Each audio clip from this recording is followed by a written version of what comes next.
Our next presenter is Nadav Weinstock. His title is Understanding Krabbe Disease. His faculty advisor is M. Laura Feltry in the Department of Medicine and Biomedical Sciences.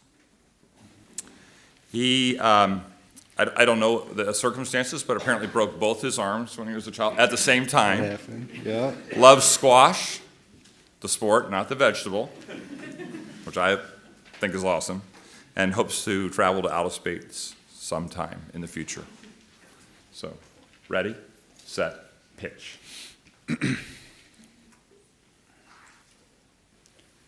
parent's love for their child is powerful.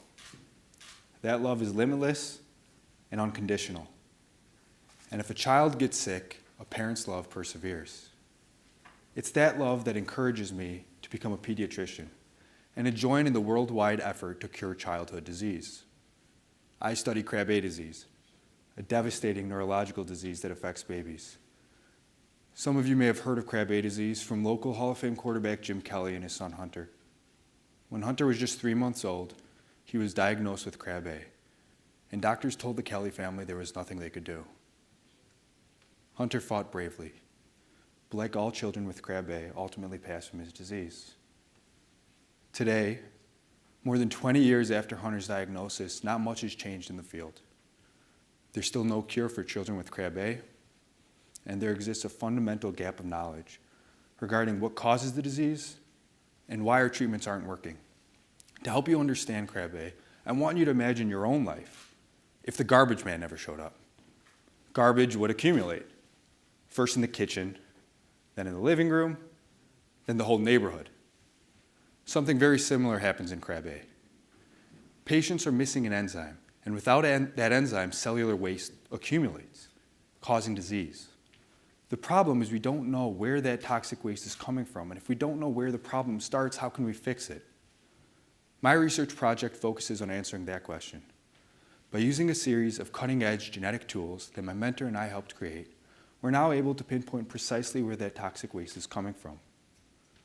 Shortly after starting our experiments, we made a meaningful discovery. We found that one of the cells that contribute to this disease is a cell type known as the Schwann cell. Interestingly, we found that Schwann cells can cause disease even when the surrounding cells are healthy. This last point is important.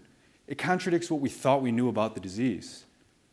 For years, we thought that any sick cell could be helped by a healthy donor cell.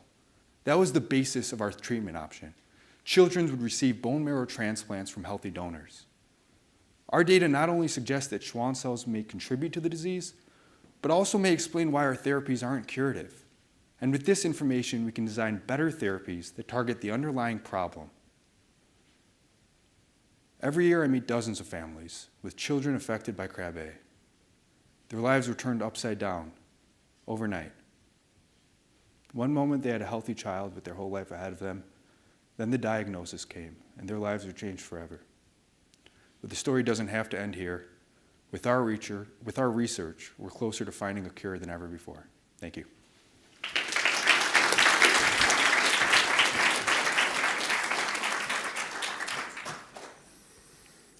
Thank you, Nadav.